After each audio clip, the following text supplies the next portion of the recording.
Oi, meu nome é Márcia Jamili e eu sou a administradora do site Arqueologia Egípcia. E nesse vídeo eu falarei sobre o filme A Múmia, de 1999.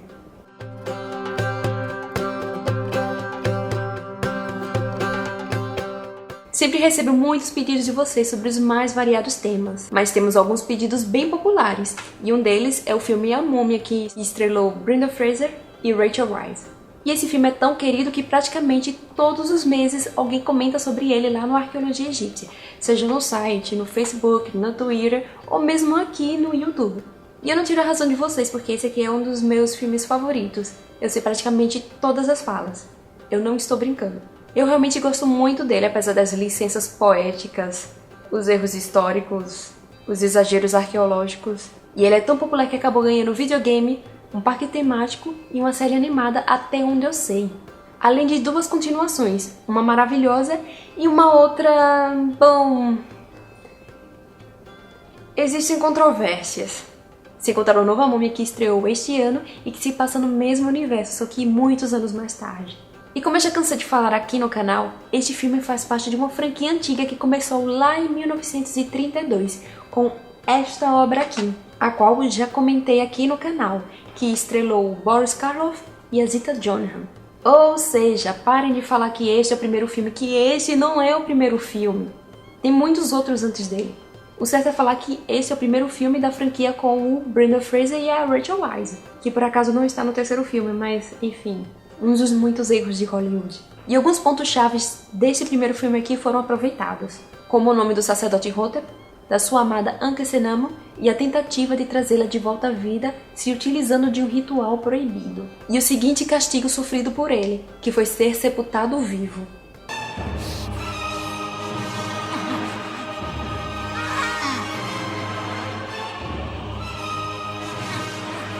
Mas ao contrário do filme de 32, nesse aqui, o Imhotep, além de ser sepultado vivo, ele recebe uma maldição, que definia que se ele fosse ressuscitado, traria calamidades para a Terra, seria extremamente poderoso e imortal. O que cá entre nós não faz o menor sentido. Por que jogar uma maldição que dá poderes incríveis e imortalidade para um cara que você quer mais que vai se lascar? Isso não parece ser muito inteligente.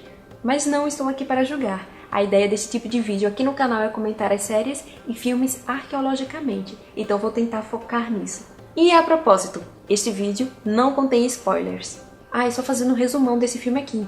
Tem o sacerdote Imhotep, que acaba sendo sepultado vivo, porque ele tentou ressuscitar sua amada Ankhesenamun, só que séculos mais tarde um grupo de aventureiros, entre eles o Rick O'Connell, que é interpretado pelo Brendan Fraser, e a Evelyn, que é interpretada pela Rachel Weisz, acaba trazendo, sem querer, ele de volta à vida. Então tem início toda uma saga para evitar que Imhotep destrua o mundo.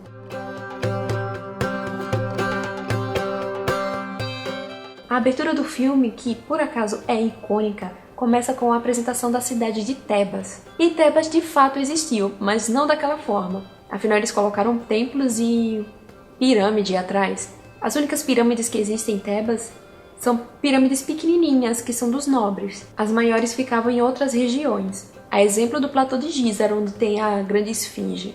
E a arquitetura e os móveis apresentados são todos estilizados. E eles dão um certo sentimento de nostalgia, porque realmente lembram algumas coisas do Antigo Egito. Mas a equipe de arte exagerou em outras. O que basicamente foi feito foi pegar coisas do Egito Antigo e deixar mais carnavalesco.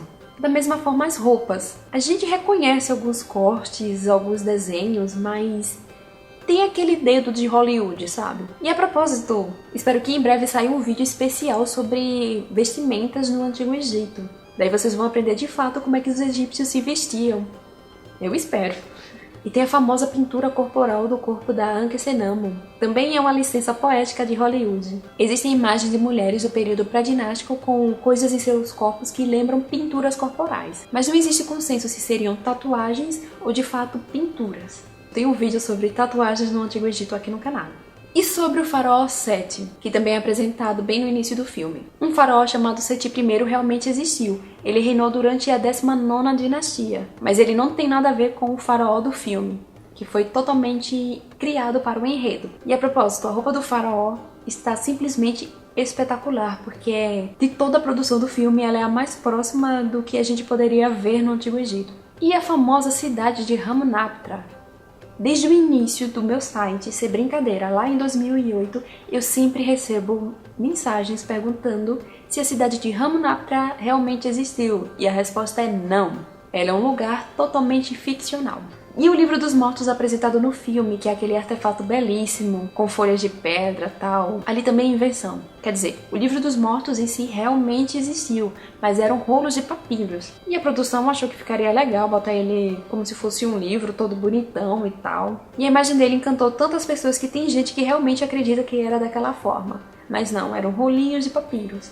E, em alguns casos, trechos deles poderiam ser colocados em artefatos ou em paredes. Mas não em um livro, até porque livros dessa forma que a gente conhece, com folhinhas e tal, não existiam no Antigo Egito. E uma nota, para quem assiste esse filme em português, em inglês eu não lembro, mas em português eles citam os magis. Na verdade, os magis são os medjais, que era uma força militar do Antigo Egito. E que eu citei rapidamente no vídeo sobre o livro Nefertiti, um livro ficcional sobre a rainha Nefertiti. E na hora da mumificação do Imhotep, do castigo dele de ser sepultado vivo, tem um Medjay utilizando uma cabeça de Anubis. Anubis era um deus protetor das necrópolis e da mumificação, que era representado como um chacal ou como um homem com a cabeça de chacal. E fazia parte da tradição egípcia que no momento da mumificação, um sacerdote utilizasse uma máscara com uma cabeça de chacal. Então, pra quem não sabe, tá explicado, porque tinha um cara com uma cabeça de cachorro no meio da mumificação. Uma cabeça de cachorro, uma cabeça de canídeo. E tem a maldição Randai, que é dito no filme que se você ressuscitasse o Imhotep, por conta dessa maldição, ele voltaria invencível, traria as pragas, etc, etc. E essa maldição é mais uma coisa inventada só para o filme. E tem um momento, tudo isso aqui é na abertura, agora que eu me liguei. A abertura realmente tem muitas coisas interessantes, mas enfim. E no momento que eles vão fechar o sarcófago do Imhotep e o Livro dos Mortos, eles utilizam uma chave e uma tranca.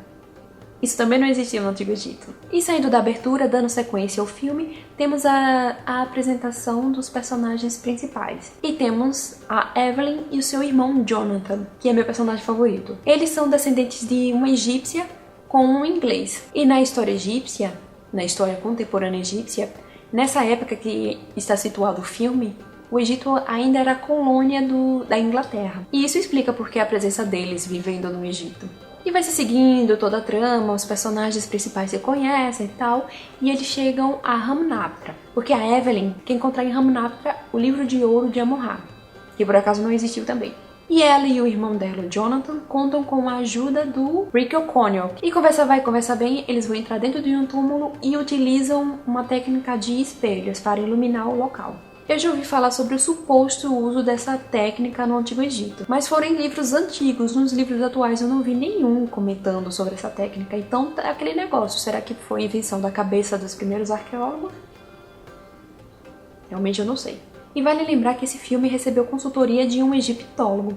E em vários aspectos deu pra ver que o trabalho dele não foi muito utilizado, né? Nos bastidores, nos vídeos de bastidores desse filme, o diretor disse que essa técnica dos espelhos foi sugestão do egiptólogo.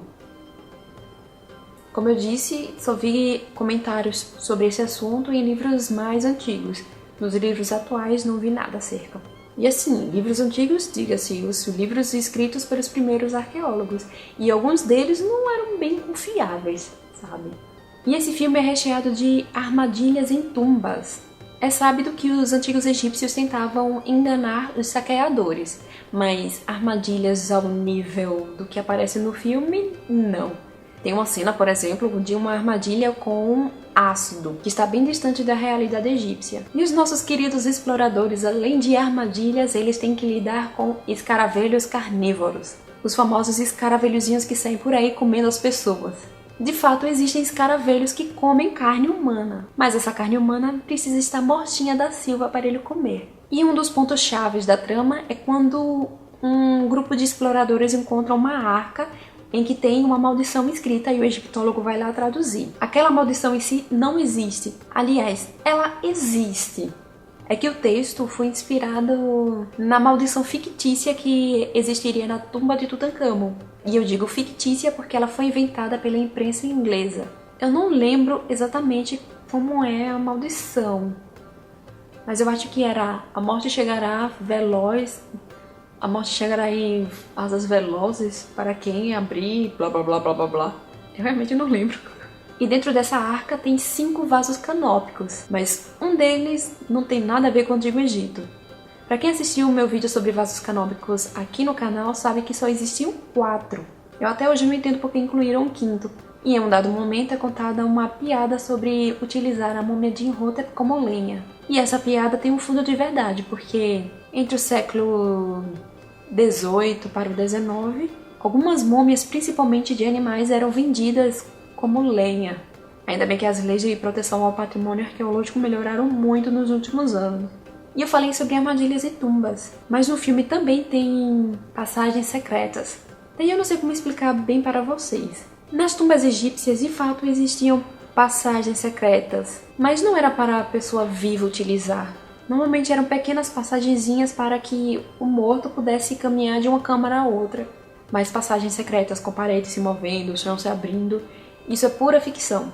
Até porque, de acordo com a tradição egípcia, parte da tumba era lacrada justamente para que nenhum vivo entrasse.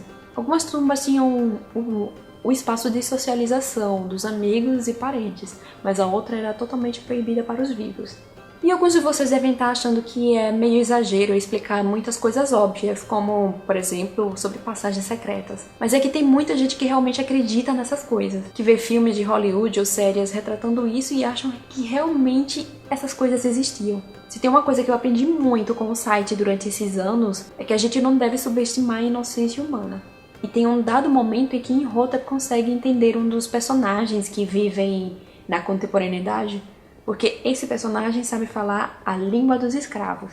Isso é uma referência ao êxodo bíblico, mas, infelizmente, arqueologicamente falando, não existem provas de que ocorreu um êxodo bíblico no Egito. E também tem a questão da escravidão no Egito, que precisa de muitos debates, porque a gente ainda não entende sobre as questões de liberdade pessoal e nem de servidão no Egito, então é complicado falar sobre escravos no Egito. Por isso que, com o avanço das pesquisas arqueológicas, hoje se tem muita relutância em se falar sobre escravidão no Antigo Egito.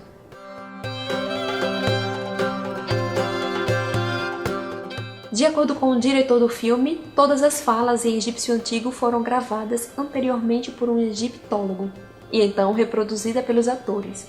O cenário de Ramunaptra foi praticamente todo construído, exceto as paredes externas de tijolos.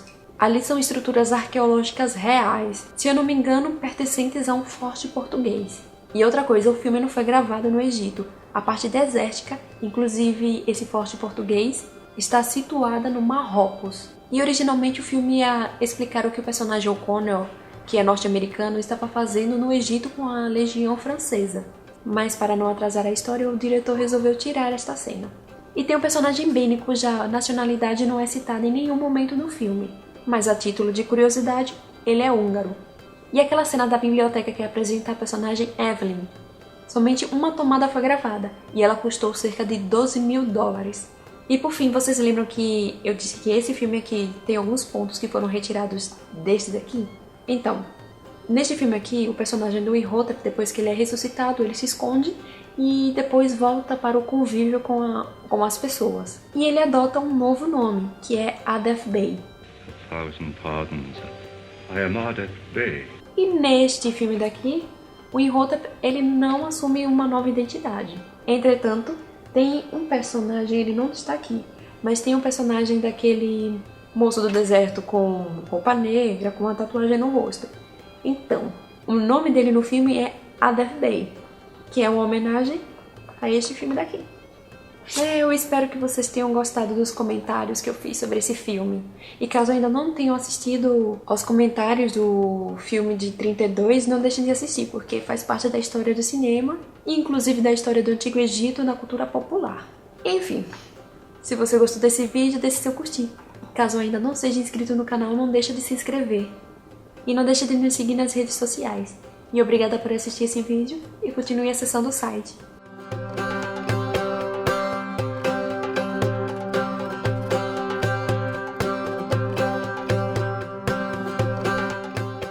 Nossa, eu já tava começando a ficar sem voz. Socorro, eu tô ficando sem voz. Ah!